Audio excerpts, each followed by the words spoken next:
Fabel? Menurut KBBI, teks cerita fabel adalah cerita yang menggambarkan watak dan budi manusia yang pelakunya diperankan oleh binatang, berisi pendidikan moral dan budi pekerti. Struktur teks cerita fabel: orientasi, komplikasi, resolusi, dan koda. Unsur teks cerita fabel: tema, penokohan, sudut pandang, latar, alur, dan amanat.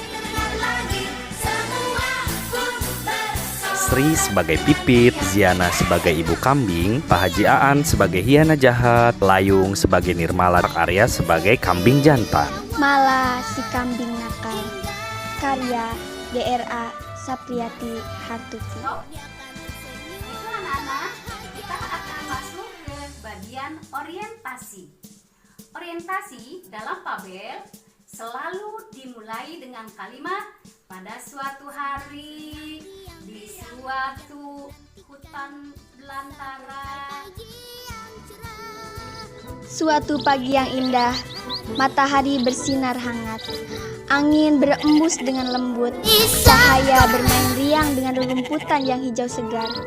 Di padang hijau tersebut, kawanan kambing gunung merumput dengan tenang dan nyaman. Selamat pagi, doai kawanan kambing. Salam burung pipit kepada hewan yang tengah asyik sarapan pagi. Kawanan kambing mengindik serempak, membalas sapa dari pipit yang baik hati. Apa-apaan pipit itu? Selalu saja mengganggu kita dengan suaranya yang cempreng. Setiap pagi dia tidak ada kerjaan lain selain bercicit dengan paruhnya yang bengkok dan jelek, kata seekor kambing kecil yang terganggu dengan ceracauan pipit. Stop! Anak-anak, kalian jangan hanya melihat saja. Kalian juga harus bisa menganalisis watak dan karakter dari masing-masing tokoh ini, tokoh fabel ini. Nah, lihat nih anak-anak, ini tokoh utamanya, Nirmala, anak kambing yang nakal. Nah, ini ibunya si Nirmala, ibu kambing. Dia sebagai tokoh sampingan. Nah, silakan kalian cari di Google ya, definisi dari tokoh sampingan itu apa. Sementara pipit itu tengah asyik berbincang-bincang dengan beberapa kambing lainnya. Mala, alangkah baiknya jika kamu berbaik hati kepada setiap makhluk di bumi ini. Nak, kita adalah sesama makhluk ciptaannya. Hah, sudah Bu. Pagi-pagi begini ibu sudah sibuk ceramah. Aku malas mendengar ibu dan pipit itu. Aku mau pindah saja ke padang di bawah sana. Maafkan ibu nak jika kau tidak berkenan hatimu mendengarkan nasihat ibu. Tolong jangan jauh-jauh dari kawan kita dan jangan sekali-kali kau masuk ke dalam hutan yang berbahaya itu. Stop! Kita sekarang masuk ke komplikasi. Silahkan kalian cari di Google apa itu definisi dari komplikasi. Bla bla bla, ibu terus saja menceramahi aku. Aku muak Bu. Sambil marah, malah si kambing kecil berlari menjauhi ibunya. Pipit yang baik hati melihat kejadian. Kata sandang dalam fabel ada kata si dan sang. Dan ini, ia berinisiatif untuk mendekati ibu kambing yang hanya bisa cemas melihat anaknya pergi entah ke arah mana. Ada apa ibu kambing? Kau terlihat sangat cemas. Tanya pipit yang baik hati. Stop! Coba menurut kalian, watak apa yang dimiliki oleh pipit yang baik hati? Oh, pipit yang baik. Aku dan anakku sedang bertengkar. Lantas beberapa saat yang lalu. Stop! Kalian tadi dengarkan?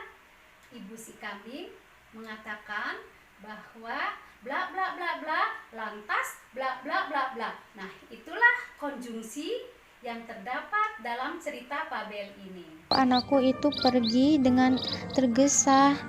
Aku khawatir ada apa-apa dengannya. Maukah engkau untuk mencari dan memujuknya agar kembali dan jangan terlalu jauh ia merumput? Dengan senang hati ibu kambing.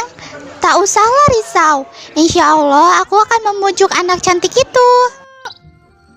Akhirnya, pergilah pipit yang baik hati ke arah yang ditunjukkan oleh ibu kambing sebelumnya.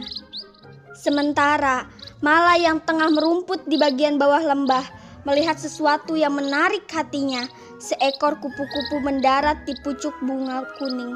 Dengan mata yang sangat bahagia, ia memerhatikan kupu-kupu itu dengan seksama. "Cantik sekali rupamu. Hariku menjadi senang karena kehadiranmu." Saat hendak mendekatkan moncongnya pada kupu-kupu, hewan dengan sayap cantik terbang karena kaget. Malah mengejar-ngejar dengan ceria, senyumnya mengembang sempurna.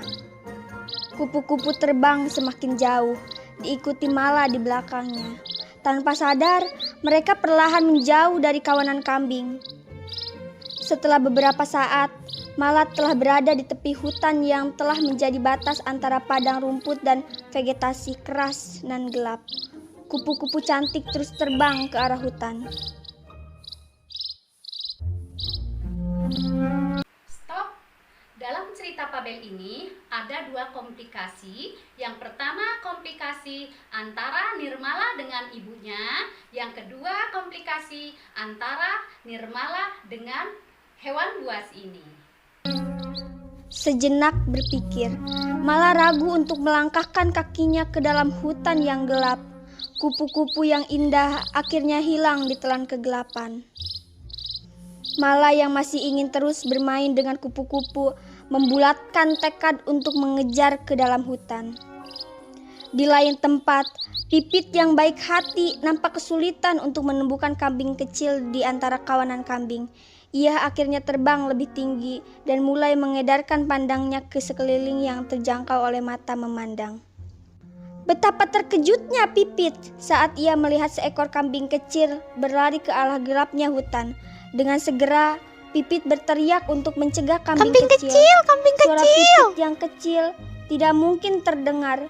Ia terbang dengan sekuat tenaga seketika itu juga untuk masuk mengejar Mala. Kambing kecil, di mana engkau?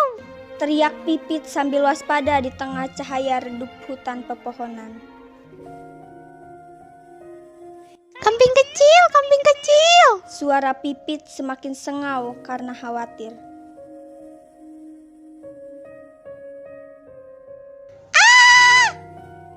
Sebuah teriakan. Ada dua jenis Fabel, Fabel klasik dan Fabel modern. Dalam Fabel modern biasanya ada klimaks dalam komplikasi. Menyibak keheningan hutan. Pipit dengan tergesa terbang ke arah suara kambing yang ketakutan. Alangkah terkejutnya, hiena yang lapak tengah berdiri di hadapan kambing kecil yang hanya bisa terpojok di celah kayu ek tua. Pergi kau hina jahat! Pergi kau hina jahat! Cegah Pipit. Diam kau hewan kecil. Setelah kau makan kambing kecil ini, giliran kau akan segera tiba. Saat hiena akan menerkam kambing kecil yang sudah tidak memiliki jalan, sebuah tandukan keras membanting hiena tersebut ke batu besar di antara pohon lontar. Stop. Sekarang kita masuk ke resolusi. Silakan kalian cari apa itu definisi resolusi dari Google ya.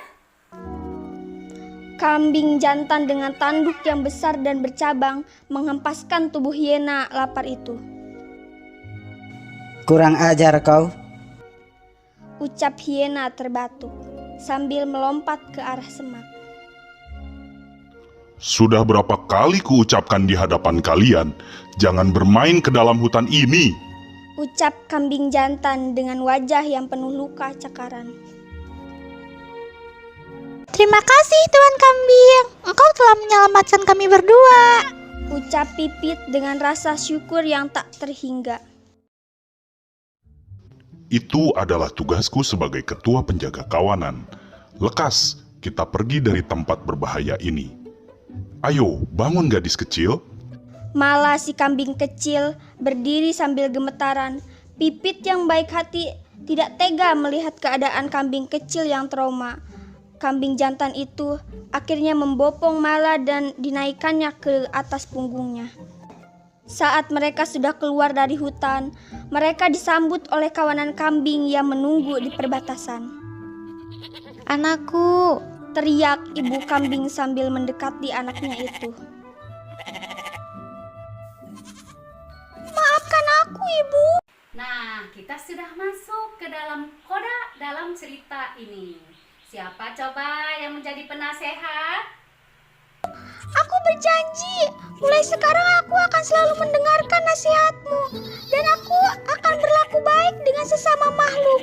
Aku tidak akan nakal lagi, teriak Mala sambil menghampiri ibunya. Maafkan aku, Pipit.